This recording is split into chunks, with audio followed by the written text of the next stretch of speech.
Hey guys, this young man in the photo is Jelani Day. He was 25 years old and went missing, was reported missing on August 25th of 2021. His family had last heard from him on August 23rd, and he was last seen on surveillance cameras at Beyond Hello in Bloomington, Illinois, where he went to college. He was in the master's program for speech pathology through Illinois State University. And he was seen on those cameras around 9:15 in the morning. He later that day did not show up for a school obligation, which was unusual. And of course, the next day, Wednesday the 25th, is when his mother reported him missing to Bloomington Police Department. He originally was from the Danville, Illinois area, and prior to coming to ISU for his master's, he was at Alabama A&M University. On August 26th, his 2019 Chrysler 300 was found in Peru, very close to my home, in a very strange area, an area that would be fairly weird to locate if you don't know the LaSalle Peru area. So it's kind of right where the towns almost connect. And on the 30th of August, his family set a GoFundMe of $25,000 and a reward of $25,000. This was the vehicle that was found. The license plates had been removed, and the clothing that Jelani was last seen wearing was in the vehicle, so he no longer had that clothing on.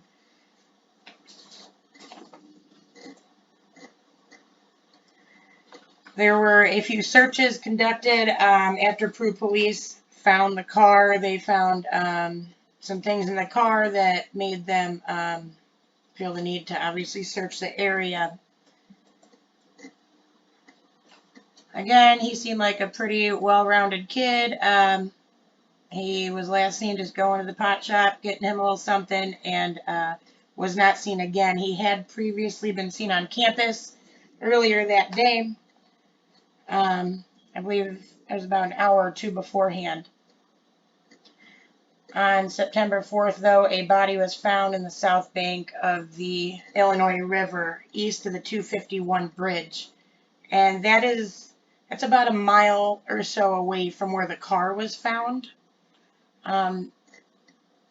Later, they ended up finding his wallet and, a mile or so away too, a while away, and a lanyard upon different searches.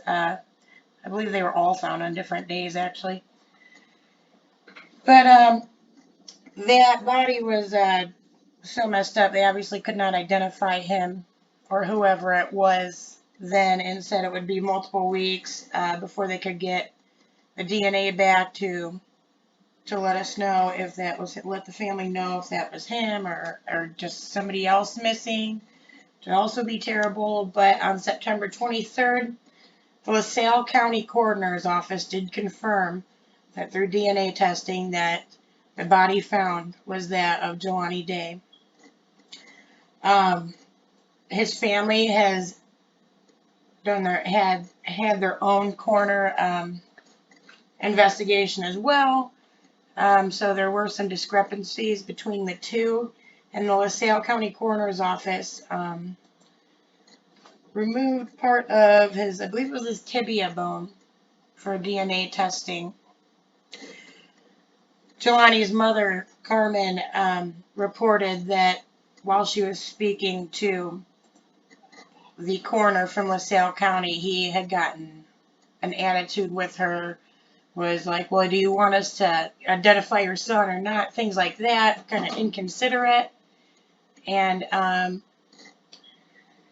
it didn't sound very well. LaSalle County Sheriff's Office, unfortunately, and I mean unfortunately, is in charge of this death investigation because his body was found in the river, right along Peru, but not, it was in the river.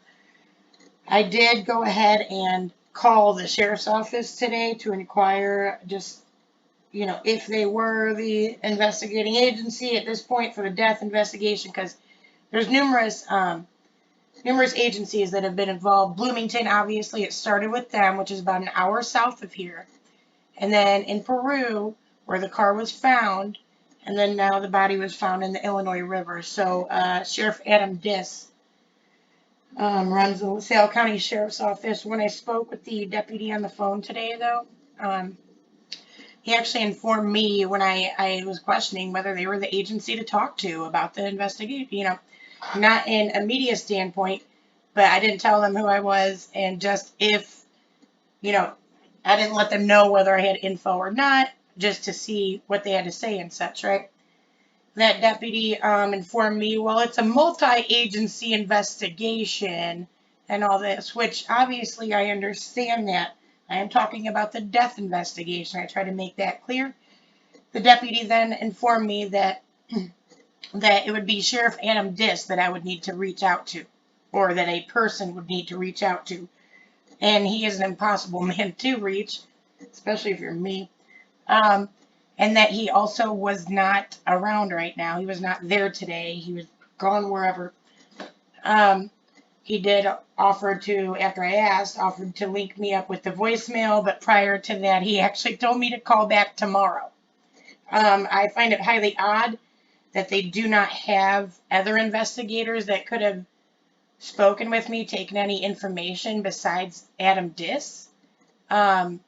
Because as you guys know, just with my simple misdemeanor arrest, they had 2 separate investigators right there, right away, dealing with it.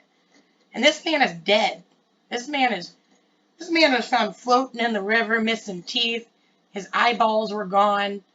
There was some issues with his penis. There's a lot of things. There's been a few issues with reports. The Chicago Sun-Times actually reported that people are saying the organs were harvested and everything, but it did say they were liquefied. So I'm very confused with that part. There's a little bit of discrepancies there, but nonetheless, this kid's body was very messed up, and they also, as a part of the second autopsy, found that his jaw had been sawed out, allegedly. I find it incredibly concerning that his mother was treated in such a type of way from the coroner's office and also disrespected by the police. It's a very big shame. This poor lady, she's been it took so long to get any word out at all about this. It did begin, the initial report of him missing began on the 25th of August, and then the very next day, I think around 4:20, is when his vehicle was found up here near my house, near the woods, pretty close to the Y. A lot of people were trying to say, well, maybe that's somebody at the Y because they claim the security cameras didn't get it. I don't think they understand the layout of the area. I'm not sure, but this young man had a bright future, was going to be, a doctor. And now he was found floating in the river, and this poor family has to rely on the LaSalle County Sheriff's Office and the LaSalle County Coroner's Office to figure out what happened to him. They actually are trying to see if this may have been a suicide. I firmly don't believe that. I find that he wouldn't have been able, it'd be an odd thing to chuck your wallet somewhere. God knows where his phone is. I believe they still have yet to find it. His lanyard was, I believe that was in LaSalle. Wait, that was by the river. I think the wallet was in LaSalle, which is, for those of you who don't know, is right along the border of Peru. They just touched where his car was found. Was not very. It was a couple hundred yards from where it actually turns into LaSalle. Among other things, I'm very, very disappointed that this poor family has to rely on these certain people to investigate this young man's death. They are too busy trying to just play games. They actually claimed before they identified his body as his, before they confirmed it, we couldn't get service when we were trying to turn in ADA violations because they claimed that they were working on this case. I truly hope that's true. But I find it highly concerning, guys, highly concerning, that if you call the LaSalle County Sheriff's Office right now at 815-433-2161 and you decide to hit number 8, which lets you speak to somebody, right away, a deputy or whoever's at the desk, that they tell you to call back tomorrow. They say to go ahead and leave a voicemail. They don't offer any of the other investigators. I just find it odd. I did call Peru Police. I actually spoke with Bloomington, Peru, and LaSalle County today, just to be thorough. I had already spoken with Bloomington before, just to confirm my thoughts back then. But Peru Police, they said, we do have an investigator on the case. Would you like me to, switch over there? That LaSalle County was the ones in charge, but, obviously they were still involved. So they were trying to be helpful. But this is depressing. I don't trust Adam Dis to help this young man or his family. Danville, Illinois that's where his family's from. That's where most of them live, obviously. That's a good 4 hours or so from here. It's way south of here. So it's definitely concerning that they have to rely on these people to help answer what happened to this young man. And it's just more questions than answers at this point. And there's still the reward. Let's see if you guys see this. There's reports saying them organs were missing because of the Sun-Times, as I started to say. His mother came out saying the organs were not missing, but he was mutilated badly. Which obviously, guys, as we know, some of it comes from the river, and it doesn't sound like all of it came from the river. It sounds like there are some things that happened to this young man before he met the river. So yeah, just for everybody who didn't know about this, try to get the word out. If anybody knows anything, there is a large reward. I believe it has grown from the original $25,000. His poor family, they're trying to work with different people, hiring anybody they can. They've even had to hire a lawyer based on the treatment that they've received during this investigation. But if you guys expected anything less of LaSalle County, you're nuts. So let's pray this family gets some justice, get the word out, and do what we can to bring whoever did this behind bars, hopefully. I do not have any faith at all in the LaSalle County Sheriff's Office, nor the prosecutor's office, if it ever gets to there. I pray to God this family fights like hell, because they're going to have to against these guys. These guys are not good people, and even Peru is being reported as, what do they call it, sundown town, because we do have a very low amount of African Americans directly in town. I don't go along with the sundown town thing, but I'm also not African American, so I can speak on that too far. But it's concerning. It is concerning, and there was, when we had an alleged kidnapping thing where they originally thought it was a child because it was a petite woman.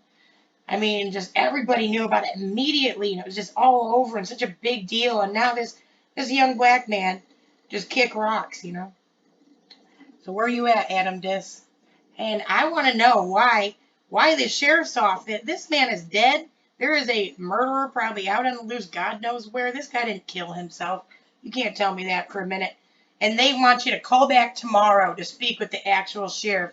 Like they don't employ these $40-something an hour freaking investigators. It's absolutely sick. It is absolutely sick. And if it was Tom Templeton's kid, if it was Doug Burnaby's kid, if it was freaking Dis's kid, they'd be all up on it. Because it's this young black man that's not actually from the area. They're just scooting their butts. They're just playing around, it seems like. But anyway, yeah, guys. Anytime you see anything about this kid and his story, please get the word out, no matter whatever way you do it. There will be more on this. Eventually, this is my first time trying to screen record, so don't judge me too much. But anyway, guys, hopefully this family can get some justice for this young man. He had a promising future, and it was all taken away from him abruptly somewhere between August 24th and September 4th. At some point between there, but by the time they found the body, it was severely messed up. All right, guys. Well, thanks for watching. I hate to report this type of news, but we got to get the news out there. I'm just sick that they're left with some terrible people to investigate. So that's all I got today. Thanks for watching. Tell your friends. Bye.